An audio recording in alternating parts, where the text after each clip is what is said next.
I'm Karen, 27 years old. My husband Steven is the same age, and we got married last year. We both work full-time. I'm a nurse and Steven is in pharmaceutical sales. We met at a happy hour event organized by a co-worker. I love a good drink, so that evening, the after-work cocktails tasted especially good. We had crossed paths before, but that night was the first time we really talked. Our drink preferences clicked and we hit it off. Every time we met, it was fun and comfortable, so it didn't take long for us to start dating. On my birthday, Steven confessed his feelings and we officially became a couple. Our favorite dates involve finding hidden gems that serve great drinks. I love wine while Steven is into sake. Our differing tastes actually make it fun as we get to teach each other new things. As our relationship progressed, I started thinking about marriage. That's when I learned about Steven's background. His parents divorced when he was young and he never knew his father. He was raised by a single mom and they're very close. Steven has never moved out of his family home. Is that a flaw or does it show how much he values family? I tend to get blinded by love, and back then I saw it as a positive trait. Steven is kind and incredibly handsome. I couldn't find any flaws. I felt so lucky to marry the perfect man that it scared me. I had no idea that a terrifying married life awaited me. Before the wedding, I often dined with my mother-in-law. She would always tell Steven, "Karen is like a daughter to me. Don't let her get away. Marry her soon." I always told Steven I felt happy hearing this and looked forward to becoming family. Steven, who's great with people, also had a stellar reputation with my parents. Everything went smoothly and we got married. Neither of us likes being the center of attention, so we didn't have a big wedding. After the wedding, Steven moved out of his family home for the first time. However, concerned about his mom, we chose an apartment just a 10-minute walk from his family home. In hindsight, that was a mistake, but it's too little, too late now. My mother-in-law, who used to treat me like a daughter, changed after the wedding. She started treating me like a mortal enemy and began visiting daily. I gently told Steven, "I appreciate that your mom visits every day, but it's hard for me to relax. Could you ask her to come less often on work days?" Steven responded, "Why? We're family now. Mom gets lonely. She loves to talk and hates being alone. I wish you would be more understanding. This is my home too, and I can't tell her something I don't believe. If you have something to say it yourself. I won't." Steven doesn't accept my opinion. I was surprised by his unexpected response. From that day on, Steven would get moody whenever I mentioned anything about his mother. I started to hold back to avoid arguments. My mother-in-law took advantage of this. Before I knew it, Steven had given her a spare key. One day, I came home to find mother-in-law cooking in our kitchen without asking. I was shocked to find her in my space, so my tone got a bit sharp. "What are you doing, mother-in-law? You can't just come in here without asking." Mother-in-law shot back, "What's going on with your fridge? It's practically empty. I have never seen such a lifeless fridge. Do you even cook? Don't tell me you're always buying deli items." I couldn't hold back anymore. "I shop for fresh ingredients daily. I've heard your fridge is always packed like a traffic jam. It's impressive you can manage that. I just bought ingredients today. Sure, we have deli days, but I also cook to save money. And by the way, deli food these days is pretty good. Don't you ever try it?" Mother-in-law wasn't backing down. "Oh, listen to you. I would rather not have Steven eat food when we don't even know who made it. This is what happens when he marries an incompetent wife. I should have taught him to be more discerning about women." Sparks were flying between us. Once I started airing my grievances, I couldn't stop. "Do you see the shopping bag, mother-in-law? There's not a single deli item in it. I am busy, so could you please not get in my way? You're not even a guest anymore since you let yourself in." Mother-in-law stormed out, her face red. "I'll tell Steven about this." I had more to say, but she left. I knew I was in the right, although it made me uncomfortable. I wasn't wrong. I shook off the bad vibes and started cooking pot roast. Then Steven came home, his face a splitting image of his angry mom. "What did you say to mom? She called me crying. How could you be so cruel when she was just trying to help because you're busy?" I was baffled. First off, breaking into someone's home isn't a surprise. And If it is, then burglars should be forgiven if they call it a surprise, right? This happened because you gave her a spare key. She could have come when one of us was home. It's not only unnecessary but also intrusive. What about my privacy? I have no intention of apologizing. Stephen looked shocked and one word, please, can you two just get along? He retreated to his room without eating dinner. I hoped this fight would make him more considerate. For the next 2 days, we barely spoke. I couldn't stand the tension, so I brought it up. What do you want to do going forward? I don't want a relationship where we don't communicate. Let's talk. Stephen finally said, Mom's remorseful. She was crying yesterday. Worried you would never forgive her. The root cause was me giving her the spare key. I'm sorry, Karen. I didn't care about mother-in-law. As long as Stephen understood, that was enough. My weakness showed and I forgave him. Even though I know in the back of my mind, my fault is that I forgive it. Stephen immediately called mother-in-law. She came running, happy to be summoned. I had a bad feeling, but I was tired of fighting. If she would change her ways, fine. As soon as mother-in-law saw my face, it was as if a switch had been turned on. Oh, I'm so relieved. I thought Karen would never speak to me again. I know I overstepped and I promised never to do it again. Mother-in-law started talking in a voice as sweet as if she were talking to a cat. For some reason, I just have a bad feeling about it. She then pulled out a mysterious bag from her purse. I met an old friend from college yesterday. She's unbelievably youthful and beautiful. She gave me some Chinese tea. That's her beauty secret. I thought I'd share some with you, not that you need it. I had a bad feeling but felt awkward refusing. Stephen whispered, just have 1 cup of tea with her. I'll make sure she leaves as soon as possible.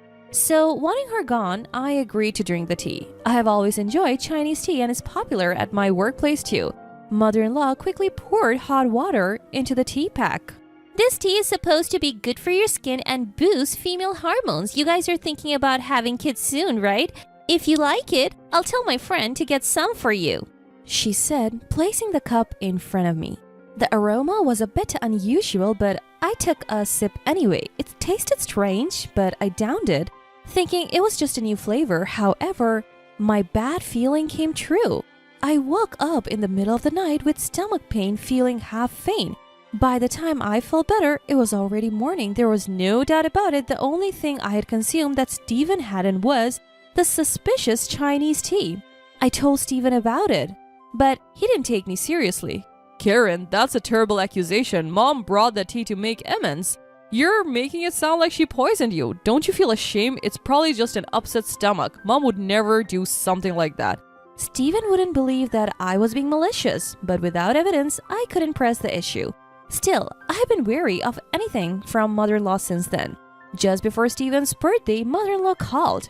Karen, I'm cooking for Stephen's birthday.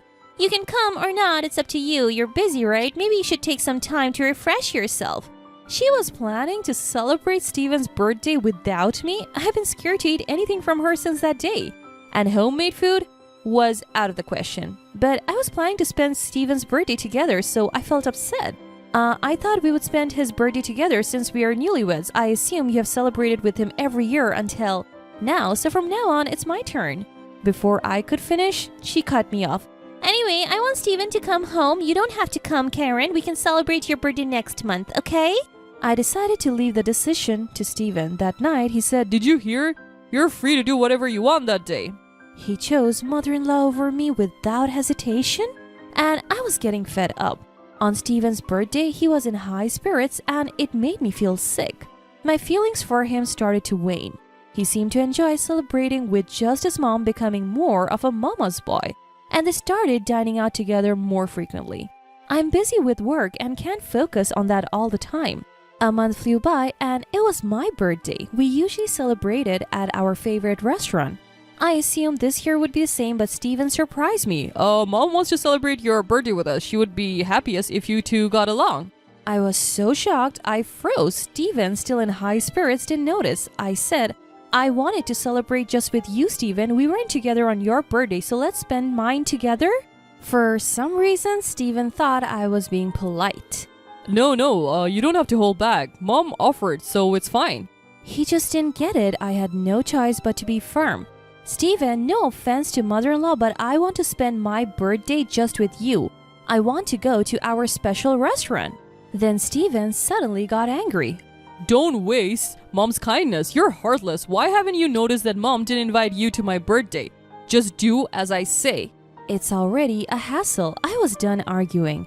And then came my birthday. Instead of a restaurant, we were at home, and of course mother-in-law was there. Neither of them seemed interested in my low spirits. I started to get angry as I saw them enjoying themselves in the kitchen. Then the lights went out and the cake came in. I was angry, but the cake helped me cool down a bit. Before blowing out the candles, mother-in-law announced she had a gift. I bought a wine worth $5,000 for your birthday celebration. Let me uncork it right away. The packaging looked worn and the cork was crumbling. Is this what they call vintage? Mother-in-law poured a generous amount of wine into my glass. Even in the dim light, I could see the wine was cloudy. Memories of the Chinese tea incident came flooding back. I took a small sip. What is this? I spat it out immediately and turned on the lights. I turned the bottle of mother-in-law's so-called $5,000 wine upside down in the kitchen sink. Wine flowed down the drain. Steven quickly grabbed the bottle from me. You're terrible. Apologize to Mom. What do you think you're doing? I saw what it meant to have a face filled with anger. Steven was glaring at me. I poured wine into the glass Steven was holding. Can you drink this then? Steven looked puzzled but stubborn. He took a sip. At that moment, mother-in-law shouted, Steven, don't drink it! Too little, too late. He spat it out immediately. What the heck is this? Mother-in-law took the wine away from Steven. A shocked Steven asked, Mom, where did you buy this wine? We need to file a complaint. This is fraud. It's spoiled. Mother-in-law looked guilty and said, That wine was just sitting in the back of our kitchen. It's 50 years old. I heard on TV that it gains $1,000 in value every year. Vintage wines are properly stored in wine coolers. Upon closer inspection, the cork was more damaged than I thought. It was cloudy and smelled like mold. Even Steven couldn't hide his surprise. What bothered me was mother-in-law's don't drink it. I suspect she knew it was spoiled, but she would never admit it. I couldn't forgive mother-in-law for this. Can you please leave? I can't keep my composure. Just get out of my sight. Even as I said this, mother-in-law kept making excuses to Steven. I felt invisible. But even mother-in-law, clearly uncomfortable, made a hasty exit. After she left, Steven said something unexpected. Mom doesn't drink, so she wouldn't know. Good thing we didn't give it to anyone else. Even after all this, Steven defended mother-in-law as if it were an accident? At that moment, my feelings for him cooled. My resolve solidified against Steven, who defended mother-in-law despite what she had done to me. I had been turning a blind eye to his excessive attachment to his mom. I want a divorce now. I presented Steven with divorce papers I had kept just in case. He was speechless. When he asked why, I said, Ask yourself, do you know how much I have put up with? I have reached my limit. Then without asking, on top of that, he deeply apologized, saying, I won't do it again. You're the one for me. He started confessing to multiple affairs. I had suspected infidelity, but I was shocked to hear about 4 different women. I had no more doubts. I decided to divorce him. There was no need for a private investigator. Evidence of his affairs was plentiful. During our discussion, he suddenly blurted out, You'll regret divorcing a cool guy like me. Steven says like a fool. I was disgusted at my own foolishness for ever loving such a man. Multiple affairs and being a mama's boy were more than enough reasons for divorce. To avoid complications, I decided to hire a lawyer, even if it would be expensive. Steven initially resisted the divorce, but eventually gave in, perhaps realizing the extent of his mistakes. He went back to his beloved mom. Later, it was revealed that his affair was with a co-worker and he was demoted as a result. Unable to be away from his mother, Steven quit his job. He's apparently job hunting, but rumors spread fast. He can't find a job in the same field because his workplace affair became public. Still, unable to separate from his mother, he ended up working part-time. Given his arrogant and unreliable nature, it's unlikely he will keep the job for long. I need him to work steadily to pay me alimony. For now, the payments are coming in without issue, so let's call it good. I later found out that mother-in-law, who had acted so high and mighty, was a hoarder. Steven's family home was literally a trash place. No wonder they never wanted me over. Eventually, the stench became a nuisance to the neighbors and the police had to intervene.